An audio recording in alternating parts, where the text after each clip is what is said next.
he would hate you. But it's not about you. Oh no, it's not about you. It's about the bitter movie critic. And this week is about El Cantante. Cantante. So, Dave Kohler, you went to go see it. What's it about?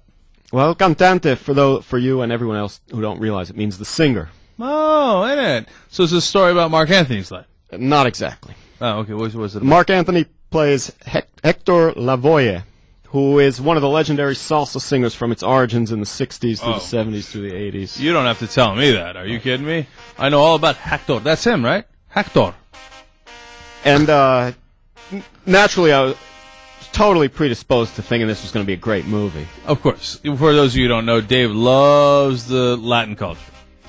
Then you go to the movie, and there's no reason to watch it.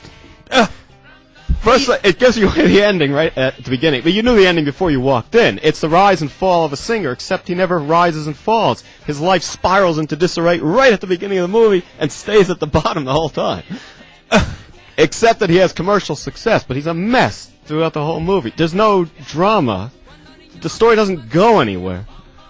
Well, I'd like to ask two questions. Number one, how does this, and we did a preview of this movie a while back with Jill, how does this movie separate from every other single movie about singers where they get economic success and then they do too many drugs and then they're messed up?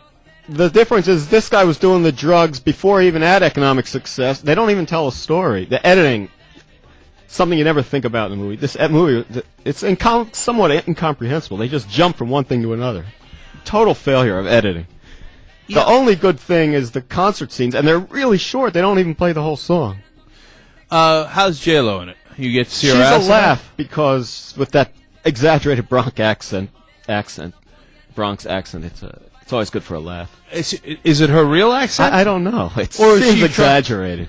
Or she's trying to do the accent of the woman in the movie. Well, the woman in the movie's name is Pucci, was born in the Bronx and lived there her whole life. So she's trying to do her accent, but I think it goes a little overboard. But J-Lo's also from the Bronx, right? Yeah. J-Lo from around the block or something. J-Lo could be this woman, but I think she's maybe trying too hard to be that woman. J-Lo's pretty good, though. Now, Mark Anthony's not a good actor, but when he's singing, it's for real. So. Yeah, I can't stand these movies anymore. And by the way, I liked Walk the Line about Johnny Cash, but that's where I drew the line. And Dave, actually, you said, "Hey, I've seen this movie 100 times before," and I liked it in Walk the Line, and then I'm done. I liked it when it was The Doors. I liked it when it was Walk the Line, but I've seen it too many times. No, there's a story to be told about the origins of salsa with the Puerto Ricans and the Cubans in New York, and this movie covers that period, but it doesn't tell the story. It doesn't tell any story. Mm-hmm. It's quite. I mean, it falls way off in the storytelling. There's not much to it. You were predisposed to liking it. If you didn't like it, it was in a lot of trouble. So the acting's mediocre, the editing is terrible, you don't understand what the hell this movie's about. The accents are questionable. Okay, so you don't have any sympathy for the characters. In Walk the Line, you have a lot of sympathy for Johnny Cash. He came up and he, from rugged beginnings. See, that's a really good point, actually. If you don't establish sympathy for these characters, then they're just losers who just totally waste their success. And that's my second question to you. Is it possible to get success in singing without being a stupid dopehead? Is there anybody who's ever been a successful singer who isn't totally tanked on drugs? Yes. Have they ever made a movie about them? I haven't seen it. I don't think that they have. All right, so finally... there was one other thing. The movie has this narrative device where J-Lo, she's doing an interview in black and white to a documentary crew after the whole story. And it's pointless because she doesn't add anything to the story. She says, and then we went out and went to this concert and he was high on drugs. And then they show them going to this concert and he was high on drugs.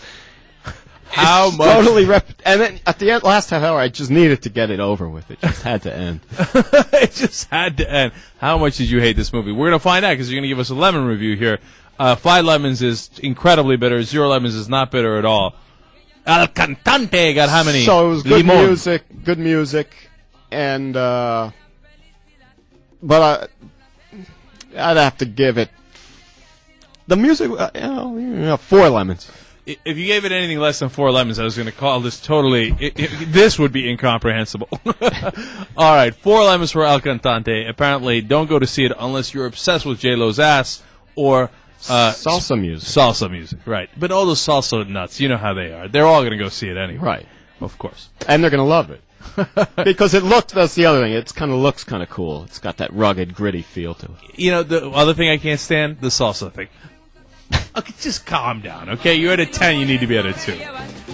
All right, more clips on theyoungturks.com.